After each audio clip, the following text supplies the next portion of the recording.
Well, it's great to be home.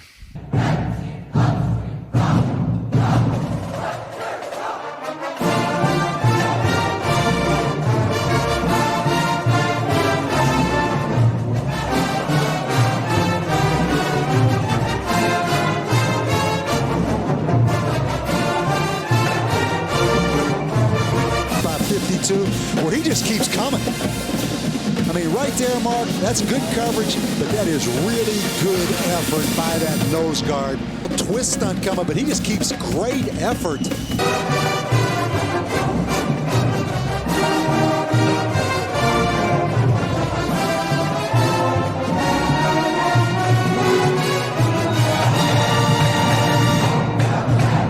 Just stay in the moment and chop.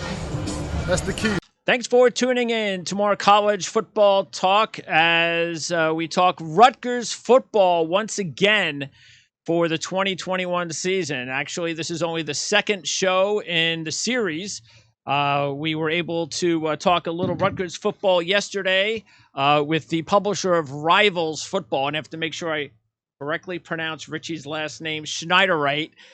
Richie did a great job. And actually, Richie has a question for our guest that I'm going to save for a little bit later on. But Ryan Dunleavy, first I want to introduce him. He's going to be my co-host most of the season. He was unable to join me yesterday because he was at camp. But Ryan, a Rutgers alum, I'm glad to have you with me this season. It's going to be a lot of fun. Yeah, I'm looking forward to doing some Rutgers football, and I'm glad I tapped into the most famous person in my cell phone here for my first guest as co-host. I don't think he needs any introduction, but in case you don't know, that's the celebrity entrepreneur, football player, fundraiser, Eric LeGrand. I appreciate you guys having me out, all those titles and whatnot. It's always good just to break down Rutgers football. Yeah. Well, Eric, actually, I wanted to ask you about some of those titles first. Now, we do know about the charity work that you do for Team LeGrand. But tell me, what is Shop 52? Shop 52 is a clothing line of mine that I started back in 2019. And I wanted to have shirts and other items, clothing items that actually represent who I am, my brand, with my signature logo on it, things like that. I've done fundraisers in the past that people created a shirt, like a one-off. You create a shirt, raise money for your foundation, but I wanted something to represent me. And we created, obviously, Believe 52 is my motto, but we also introduced Role Model, which really took off. And then our new shirt that we just dropped is Leave Your Mark with a wheelchair. So it's really cool to see people wearing the shirt in the community and all around. Sure it is. Now watch me subtly do this. Tell us about LeGrand Coffee, everything going on there. I know there's a shop in Woodbridge. You can order online if you're listening to this podcast all around the country. That's what I did for my wife, Coffee Drinker. Tell me about how that got started and how it's going, Eric. Well, during the pandemic last year, I was thinking of, when people look at me, what do they think? Motivation, inspiration, little pick-me-ups, things like that. And with Shop 52, it's great because people can wear your T-shirt and, they represent you on that day or whatever they're wearing it. But how can I get that inspiration daily? So multiple times a day. Coffee. People love their coffee. I'm finding out a whole lot about that. And I said, you know what? I don't really drink coffee, but let me try it. And I had my first cup of coffee, guys, in August of 2020. And I was like, whoa. Addiction. I've been missing out on some good stuff. And then I started educating myself, taking classes, hired a coffee business advisor, and we took off and launched LeGrand Coffee House in January 12th of this year. And with our brick and mortar opening up sometime this fall, most likely in November, it's going to be something special here in my hometown of Woodbridge, New Jersey. Awesome. Actually, that was the question that Richie wanted me to ask you was, when were you going to get around to cold brew coffee? So I've been messing around. We've been working in a lab over here at LeGrand Coffee House with the cold brewer. And we got some good stuff. I can't wait to be able to make it available in the stores for everyone because I first tried a hot cell. At first I was like, hot coffee over cold, but then, I started messing around with the cold brew in the beginning of the summer. I was like, ooh, I can see it's hyping up this cold brew stuff. So it is very good, and I can't cannot wait to offer that up at our storefront. All right. Let me know when you expand into hot chocolate, Eric. That's kind of my wheelhouse. Oh, well, make sure we'll give you the kids menu when you come around. Well played, my friend. All right, let's talk football, Eric. And of course, you're the analyst for Rutgers Radio, and so you've been following the team obviously for years. First question off the bat: being a defensive player for Rutgers, there's some pretty good players on the team this year. And we've seen it's been a while. Maybe it's been since the Schiano, the previous Schiano era, since we've had some really star defensive players. But which players have you noticed that you believe have the biggest upside as far as the NFL is concerned? Oh, there's a few when it comes to NFL. Obviously, Olakune Fatukasi, 03. At playing that linebacker role, Coach Schiano is known for developing some really good linebackers that have come through his system. And watching 03 last year really developed. Like, I seen him develop over the years, but he took his game to another level last year where you can see, okay, this guy, he'll be able to play on Sundays. The way that he flies around doesn't matter if who he's playing. It can be against Ohio State, Michigan, Penn State, all the big dogs. You can see with him, he just fits. He fits in. Another guy, Troy Avery, on the outside playing corner. He's been able to develop, and he's played a lot of football over the years. And Coach Schiano, I talked about him developing linebackers, but DBs, that's his specialty. That's where when he was coming up. That's what he was groomed doing. Working with Penn State and also the Chicago Bears, Miami Hurricanes. He knows his defensive backs. So let's just say quite a few of the defensive backs over the next few years, I think, we'll be seeing playing on Sundays. Speaking of defensive backs, do you think that Renee, the kid from North Carolina, will end up being the top transfer for Rutgers when it's all said and done for this past offseason? No, I hope so. He got some experience. Got some. That's huge. Been able to play big time football. Now you're coming into a defense where the defensive back, especially that corner position or slot role, is a huge impact, not only in the passing game, but in the running game. And you can see a guy that I love to reference in this role is Logan Ryan.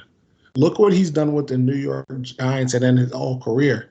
He doesn't just defend very well, the passing game. He does that, covers people.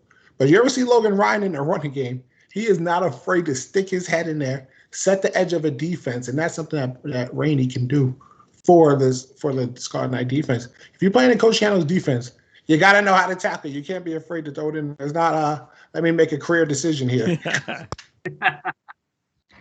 Eric, let me ask you two things. We talked about Coach Schiano. Big picture, what's it like to play for Coach Schiano? I mean, we know it's demanding. I've been at practices for years. I've heard him, but what's it like behind the scenes? Give us an idea what it's like to play for Coach Schiano behind the scenes. The good, the bad, the ugly, all of it. I'll keep it real. It is not easy. And that's how it's supposed to be. As you get older, you realize, that it's great. When you're 18, 19, 20 years old, sometimes you're questioning, I'm like, this man is crazy. He's demanding my best, literally at everything I do, whether if it's on the football field, in the weight room, in the classroom. Is there an off switch ever with Coach Schiano? And honestly, when you're playing, it's just like, wow, this is rough, but it sets you up for life. Like, I haven't played for Coach Schiano in over 10 years, but I still know his Schiano-isms. I still apply them to my life. I still hold myself accountable in certain situations because I feel like I was trained. That's all I know. And that's what he takes. He takes young boys and young men and turns them into grown men, ready to, whether if they go into the field of professional football or if they're working on Wall Street, they'll have an advantage of just the little characteristics that you need to succeed in life and being able to handle adversity. And as he would say, chop the moment. Yeah. Two things. Let me ask you. I know the story, but I think everybody should know how much he was there for you, obviously, when you first got hurt. I think he was there every night in the hospital. So I want you to share that story. And then I also want you to tell me, before that, on the field, did he ever scream at you to the point where you were just like ready to explode on the guy? Like, did you mess up a tackle? Did you blow an assignment and he just laid into you? That's actually a funny story. So I'll start with the first one, the first question. And when he was recruiting me, he told me that he treats all of his players like they're his kids. I remember those words that he said, when he was speaking to me all the way back in, 2005, 2006, 2007. And there was no better way than he displayed that after my injury. Literally after that long day, early morning practices, watching film, recruiting, getting out of the Hale Center at 10 o'clock at night, and sometimes taking a car or even jumping on the helicopter and coming all the way up to Hackensack and literally getting there around 11 o'clock, 11:30 and say to my mom, Karen, go to the hotel, get some rest. I got him. I'm here. And I'll literally be laying in my bed, tubes coming out of me every which way, neck brace, and I look over, and he'll be sitting there on his laptop, breaking down film in his tiny chair at 1 o'clock in the morning. And I was just like, you know what? He really is a man of his word. Like he always teaches us, he followed through with it, and you just tell. The relationship changed from, being just, a coach to, that's family right there. From there, funny story, the week actually of my injury, when we play Army, we play a different type of defense. So it's like different, you have different responsibilities, things you have to look at, you line up different. And I kept messing up because it's funny. So my job was to tackle the dive. But I knew sometimes that the ball wasn't going to the dive, and I see the quarterback pull it, and I'm like, you know what? I'm going to go after the quarterback a few times. I saw him pull it. I know that the fullback doesn't have the ball. My God. Did I get ripped and reamed because the fullback was running 10 yards up the field without the ball? Man, I don't know what's wrong with you. You're a junior now. You know your responsibilities. Tackle the dive. It's not that hard. And I was sitting like fuming, and I was never like, if you yell at me the next play, I'm taking somebody out. And he had me at that edge that day. He was absolutely ripping into me. I want to say, Coach, I know the fullback doesn't have the damn ball, but that was my responsibility. So if you say that, the practice ain't never ended. Oh my God, I could imagine. I would still be running. Yeah, that's a great story, though. I knew it, but I'm glad to hear you share it with everybody. I knew that's a great story about how Coach was there for you and kind of the father-son relationship you guys have built over the years. So. Eric, now that you brought up the years that you were playing, how good of a player were you? I was the typical player that Coach Schiano wanted, and as the Bill Belichick wanted. The more you could do, the better.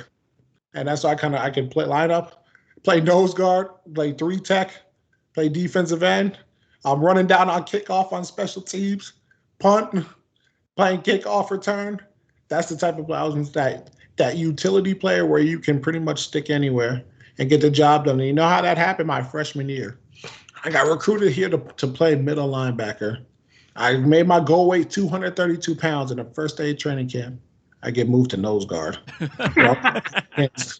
300-pound mammoths getting thrown around. Second week of our season, Gary Watts, our second string defensive end, tears his ACL. Go back up Jamal Westerman now, Eric, at defensive end. Play there for about 5 weeks. Our fullbacks aren't producing well. Eric, go to fullback. Play fullback for a few weeks versus Pitt and UConn. All right, Eric, come back to defensive end at the end of the year. All right, back to nose guard.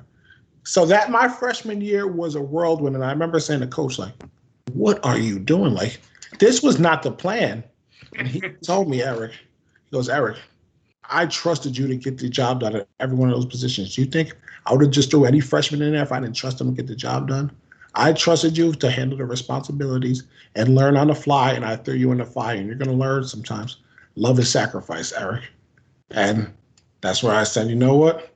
Wherever you need me, Coach, I'm ready to go. There's a method to the madness. Yeah, he was right, because I definitely went from 230 to 260 to 275.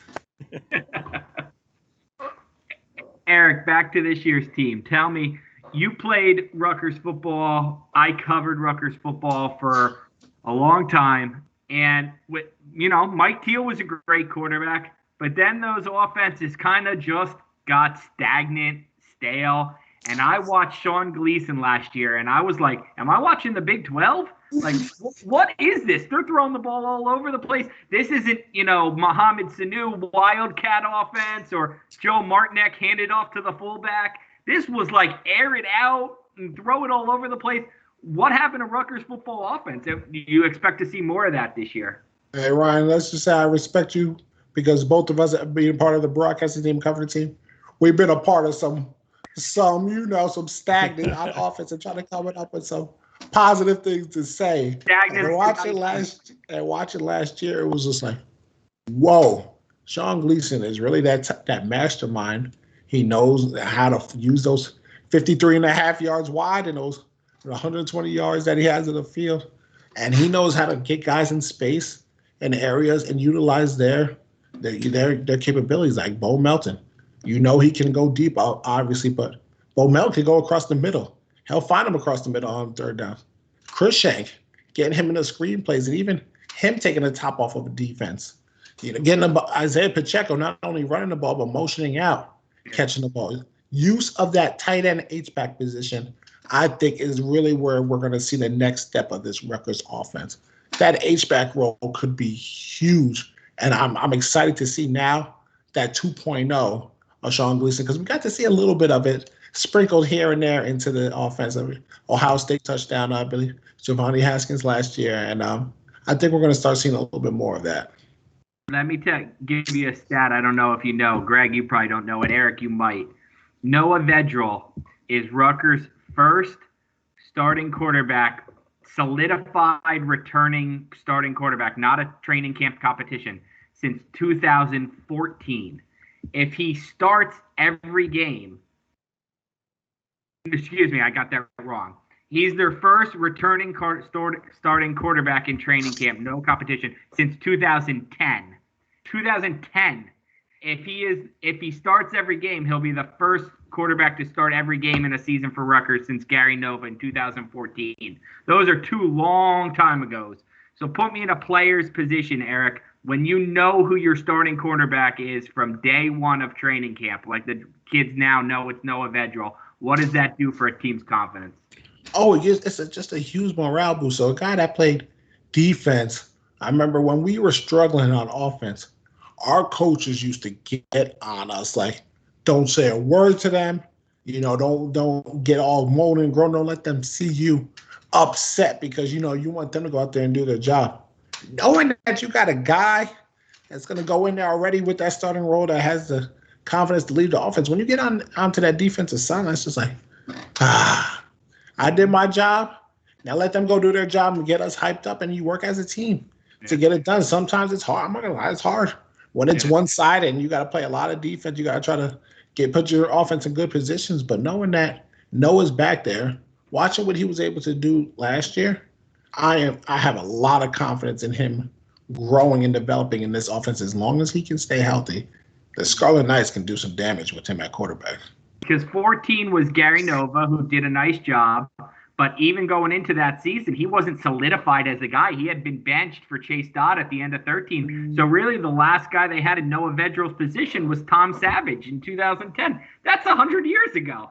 I was there for that. I know. I was there when Tom Savage came in there and lit it up as a freshman, and then had a little sophomore slump, and then Chase Dodd coming to the rescue, UConn in that Thursday night game. So I was a part of that. That was the year that I got hurt, so I was well aware of all of that up and down with the QB position. You mentioned Pacheco and Melton, Eric. How do they compare to some of the top receivers and running backs that Rutgers has had over the years? The Kenny Britts, Tyquan Underwoods, who of course is coaching receivers now for Rutgers, the Ray Rices. How does Pacheco and Melton, how do they compare to the greats? Bo Melton has the ability to be that Kenny Britt of talent. That solidified number one receiver. Go and get it at any position on the field. You get him the ball and you say, you know what? Oh, this is one of his days. Hey, Coach Schiano and the headphones, Gleason. Hey, get him the ball. Keep him going, no matter if it's a reverse, if it's a play down the field, if it's a big third down conversion. Bo Melton has the ability to be every one of those attributes that you need on the offense and the wide receiver. And Isaiah Pacheco, I really, really think the can has not fully been opened with what he can do. Yeah. You see how strong he is. We see the speed that he has. It's now, okay, the O-line is another year better, another year with continuity with an offensive coordinator. What can Isaiah Pacheco do behind an offensive line that has the same synergy, knowing where they have to be, the same blocks, knowing the language, and what his capabilities of how strong he can run, how powerful he is, but the speed that he has. So that can has not fully been open yet. And then when it does, I think it's going to be one of those when you shake the can before you open it and it shoots all over the place. I think he has the potential to be one of those running backs. Give me a breakout player, someone that is not a household name to the average Rutgers fan. I mean, I have one, and you mentioned the tight end room. I think I know who you probably know who I'm talking about then. But give me a breakout player, and then I'll let everybody know who I think. And then I want Ryan to see if he's got one as well. I'm going to go back to the wide receiver position in Shameen Jones. Shameen Jones has played a lot of football now for the Scarlet Knights. I believe this will be his third season as the number 2 wide receiver behind Bo Melton. And I like him because he makes the defense have to pay attention to him. You can't rely all on just Bo Melton and double coverage him. No. Shameen Jones has the ability to score touchdowns, make those big receptions across the middle. We saw him with that one reverse play that I called back last year. That was, when he first got that started off, he has the ability to make you say, you know what? We have to respect this guy's talent. That's important. We can't just let him go. And I think he'll have, as he gets older now in this offense, he'll have a breakout year. And it could be like we were just mentioning, that Kenny Britt, Tyquan, Underwood connection. And let's see if Chris Shea can turn into the little Timmy Brown, touchdown Tim Brown. That would be a lot of fun, huh? That was. Yeah, it was. Ryan, who's your breakout? Go ahead. You go first. Mine's Konopka. Now, I don't know if he's going to do it this year because he's still learning the game. But I think he's got so much talent, so much physical ability that either 2021 or 2022, I think he's going to break out, and people are going to. I think he's got NFL potential. That's how good I think he could be. But he's just so inexperienced in the game. It's going to take him a while to learn. I just don't know if he's going to do it this year or not. Greg, say it again. I'm sorry. Konopka. Oh, okay. Yes, absolutely. I didn't hear what you said. Absolutely. Ryan? Avery's got a ton of talent, right? He was recruited to Ohio State, right? And he was I think he started at Toledo before, and then he barely played for Rutgers, and that now he's been a starter. I just think he's not like a sleeper because he's been a starter for Rutgers for a year or two, but I think he's a guy who could take it to the next level. Like, maybe he's not a sleeper because you know his name, but he's a guy right now. It's like, oh, he's a starter, and in 4 years I'll forget his name. I'll be like, what was that cornerback we had in 2020? I think this is a guy who could take his game to the NFL caliber, all Big Ten caliber level.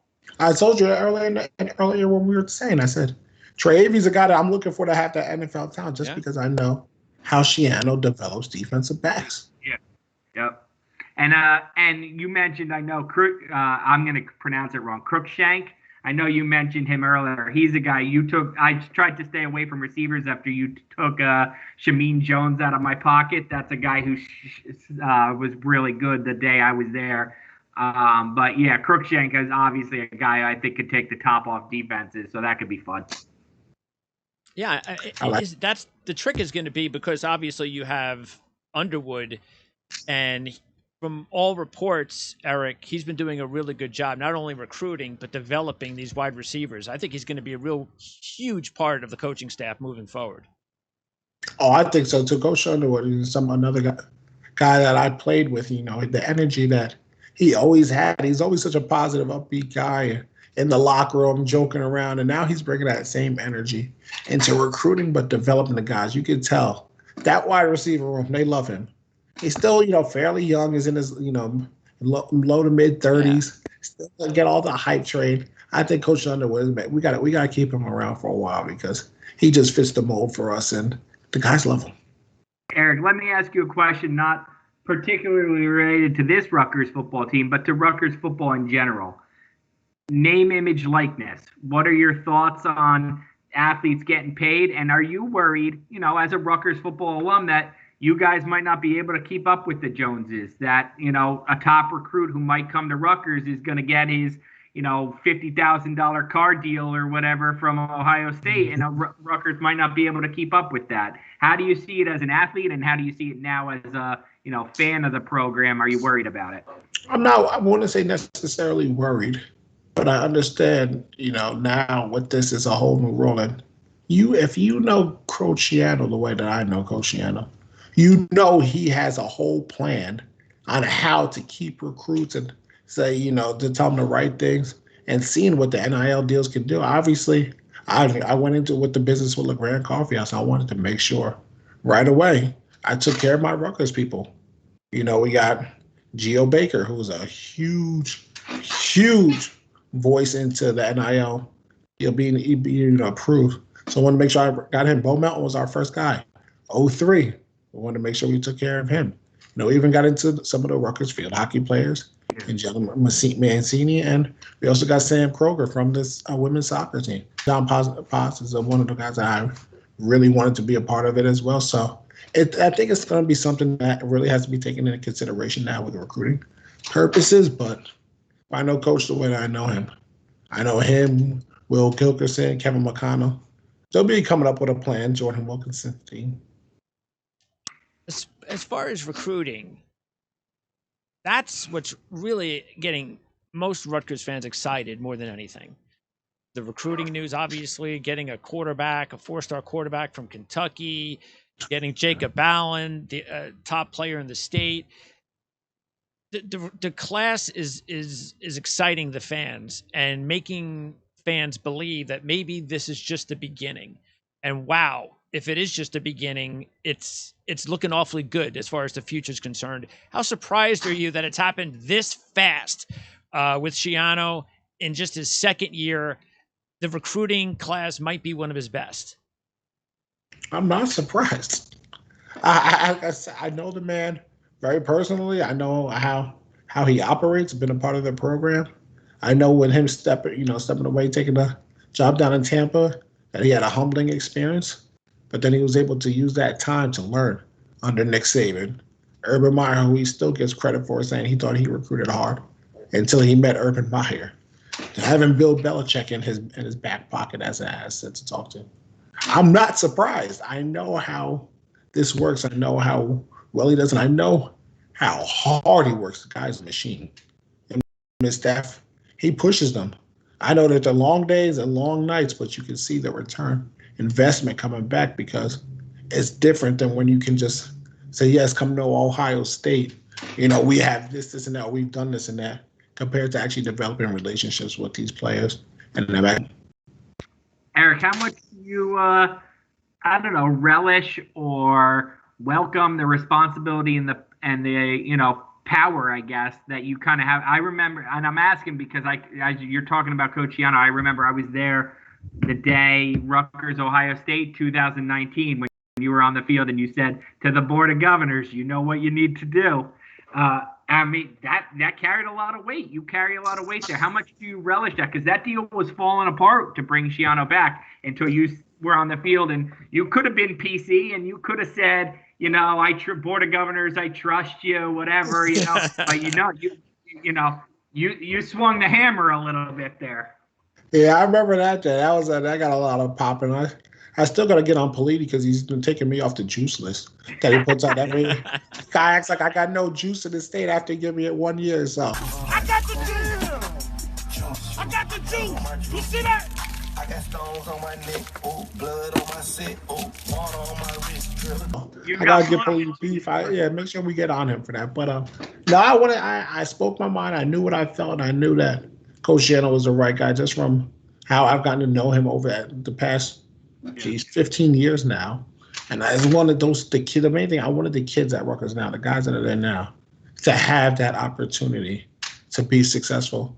With, so many losing seasons in a row and the morale of the team, it just becomes normal. It's just like, all right, that's all I know. I want them to have that opportunity, kids that are going to come in the future, to have the opportunity to know what it's like to be molded from a young boy into a young man to be successful, to bring that pride back to New Jersey and to see what it could be like when Chris Carlin's famous call, pandemonium in Piscataway. I was a junior in high school, and I'll never forget being a recruit and be like, oh my God, where else am I going?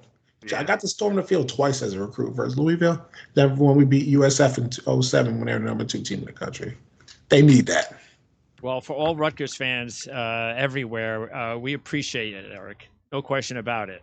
Because anything that you could have done to bring Coach Schiano here, it was, as Ryan said, it was looking pretty bleak there for a couple of hours, couple of days, but they made the final decision, and it's worked out tremendously. Hey, Greg, sorry to cut you off, but I'm not going to lie to you. I felt like I was Tony Soprano at one moment, going back and forth with Coach Schiano. Put me on a phone, asshole. Pat Hobbs on this line, Schiano on this line. Trying to be the media like, hey, I'm Tony Soprano. I got the deal. Now you got this, and we got this, and here we go. We're going to make it work. All you needed was a cigar. I know. I definitely had one after all of that, man. That was something wild, but wow, what a time! What a time! I got one more thing, and I'm gonna let Ryan close it up, and that is your prediction on the upcoming season. But just straight up say it, bowl game.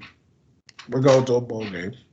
Those first 3 games are critical. Obviously, the out-of-conference schedule is critical.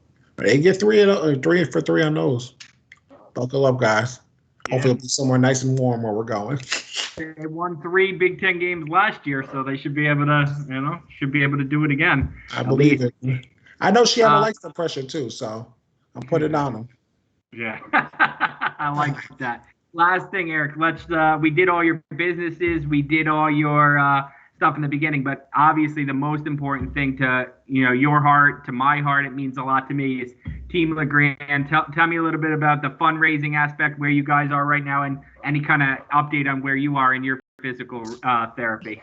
Yeah, Team LeGrand and the Christopher Dana Reed Foundation. It's been such an honor to be able to work with the organization and just the community we've been able to develop between the Rutgers community and nationwide and worldwide, I should say, now, ever since we bought our walk virtually. And we've raised over $2 million for spinal cord injury research. We're still navigating through COVID on how to have certain events, but as of right now, we're getting ready for our evening with Eric LeGrand with Ron Garuti Jr. and Jason Newcomb over at New Roads Financial, and continue the cause. We continue the mission. Yes, COVID happened, and it's been a terrible thing and affected a lot of people, but there's still so many people out there that are dealing with spinal cord injuries, and we still have to keep the hope and keep the faith, and we're doing whatever we can to make that happen, and I'm still grinding away as much as I can. Good to hear. Eric, appreciate it. Thanks for taking the time out to talk to us, and we look forward to talking to you again sometime in the near future. Absolutely, guys. Keep chopping. You got it. Yeah, best of luck with everything, Eric. I'll see you in the press box sooner rather than later, I'm sure. I'm sure you will. Thanks, Eric.